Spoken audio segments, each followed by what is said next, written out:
সারা বিশ্ব আজ অবাক হয়ে বলছে শাবাশ বাংলাদেশ। শাবাশ বাংলাদেশের ছাত্র জনতা। আমাদের ছাত্র জনতার জন্য কিছুই অসম্ভব নয়। আমাদের তরুণরা অসম্ভবকে সম্ভব করতে পারে, তারা সেজন্য প্রতিজ্ঞাবদ্ধ। দৈনিক শিক্ষা তথ্য। সশ্রদ্ধ চিত্তে শপথ গ্রহণ করতেছি যে আমি আইন অনুযায়ী। শেখ হাসিনার সরকার পতনের পর 3 দিন কার্যত দেশে কোনো সরকার ছিল না। গতকাল 8ই আগস্ট বিশিষ্ট অর্থনীতিবিদ প্রফেসর ডক্টর মোহাম্মদ ইউনূসের নেতৃত্বাধীন 17 সদস্য বিশিষ্ট অন্তর্বর্তীকালীন সরকারের শপথ পড়ান রাষ্ট্রপতি মোহাম্মদ শাহাবুদ্দিন। এরপর দেশবাসীর উদ্দেশ্যে প্রধান উপদেষ্টা ডক্টর মোহাম্মদ ইউনূস জাতির উদ্দেশ্যে যে অত্যন্ত গুরুত্বপূর্ণ বার্তা দেন তা হলো, আমাদের সকলের জন্য সম্ভব করল সেই বৈষম্য বিরোধী ছাত্র আন্দোলনের শহীদ ছাত্র জনতা এবং এতে আহত অসংখ্য আন্দোলনকারীকে স্মরণের মাধ্যমে দেশবাসীকে আমি কিছু কথা বলতে চাই। তাদের দুঃসাহসিক আত্মত্যাগ, সাহস ও সারা দেশকে ঐক্যবদ্ধ করার বিনিময়ে ছাড়া এই স্বাধীনতা অর্জন কখনোই সম্ভব হতো না। সেই সঙ্গে তাদের সেই মুক্তির আকুতিগুলো উপলব্ধি করে সেনা, নৌ এবং বিমান বাহিনীর যে অকুতোভয় সদস্যরা দেশের মানুষের পাশে এসে দাঁড়িয়ে এই বিজয়কে ত্বরান্বিত করেছেন, তাদের প্রতিও জানাই জাতির পরম কৃতজ্ঞতা ও অভিনন্দন। ছাত্র জনতার অভ্যুত্থানে আমাদের দ্বিতীয় স্বাধীনতা অর্জন উৎসবের মুহূর্তে এই স্বাধীনতাকে নস্যাৎ করার জন্য ষড়যন্ত্রকারীরা দেশে একটা অরাজকতার ও ভীতির পরিবেশ সৃষ্টি করেছে। অরাজকতা আমাদের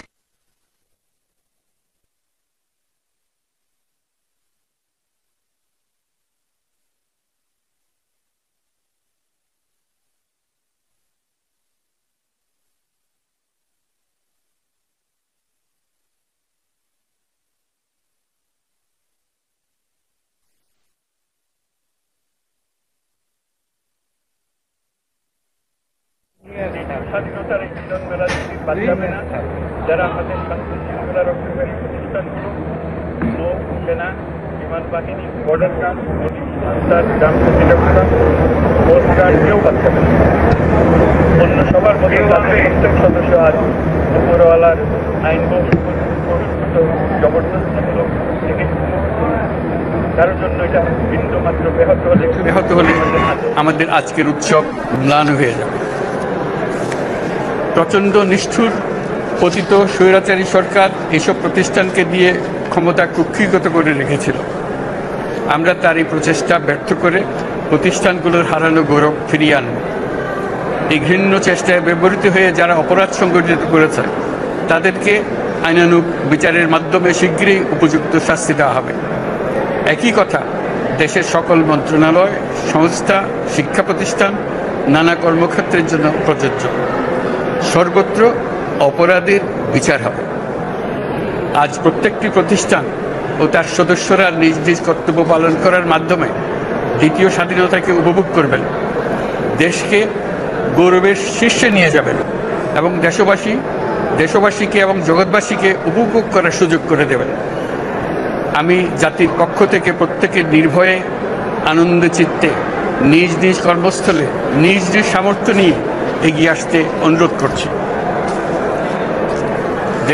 দেশের সকল মানুষকে আজ স্বাধীন, নির্ভয়, নিরুদ্বেগ থাকার জন্য নিশ্চয়তা দেওয়ার জন্য আমাদের ছাত্র শহীদরা প্রাণ দিয়েছেন। এই অভ্যুত্থানের মাধ্যমে সৃষ্ট সরকার দেশের প্রত্যেকের সরকার। এখানে থাকবে সকলের আকাঙ্ক্ষা পূরণের অধিকার। অরাজকতার বিষ বাষ্প এখন যেই ছড়াবে, বিজয়ী ছাত্র জনতা সহ মুক্ত মানুষের আইন শৃঙ্খলা বাহিনীর পূর্ণ শক্তি তাকে ব্যর্থ করে দেবে। নিষ্ঠুর স্বৈরাচারী সরকার দূর হয়ে গেছে। কাল সূর্য উদয়ের সঙ্গে সঙ্গে গণতন্ত্রের, সুবিচারের, মানবাধিকারের নির্ভয়ে মত প্রকাশের পূর্ণ স্বাধীনতার জন্য সকলের স্বাচ্ছন্দ্যে জীবন ধারণের সুযোগ প্রদানের সচেষ্ট সরকারের ঘনিষ্ঠ সান্নিধ্য ও সহমর্মী পরশ দলমত নির্বিশেষে সবাই উপভোগ করবেন। এটাই আমাদের লক্ষ্য। আমাদেরকে এই লক্ষ্য পূরণে সাহায্য করুন। সারা বিশ্ব আজ অবাক হয়ে বলছে শাবাশ বাংলাদেশ। শাবাশ বাংলাদেশের ছাত্র জনতা। আমরা এই অর্জনটাকে আর অনেক দূর নিয়ে যেতে চাই। আমাদের ছাত্র জনতার জন্য কিছুই অসম্ভব নয়। আমাদের তরুণরা অসম্ভবকে সম্ভব করতে পারে, তারা সেজন্য প্রতিজ্ঞাবদ্ধ। যদি আমরা ঐক্যবদ্ধ থাকি, ধ্বংসাত্মক কর্মকাণ্ড থেকে দূরে থাকি, সবার জন্য মুক্ত পরিবেশ সৃষ্টি করতে পারি, আমাদের বিজয় অবশ্যই হবে। আল্লাহ, মহান আল্লাহ আমাদের সহায় হবে। নতুন অন্তর্বর্তীকালীন সরকার গঠনের পর ভারতের প্রধানমন্ত্রী নরেন্দ্র মোদী প্রধান উপদেষ্টা ডক্টর মোহাম্মদ ইউনূসকে অভিনন্দন জানিয়ে যে বার্তা দিয়েছেন সেটা আপনারা দেখতে পাচ্ছেন। Thanks for watching. Coming soon next video. Please subscribe our channel, দৈনিক শিক্ষা তথ্য।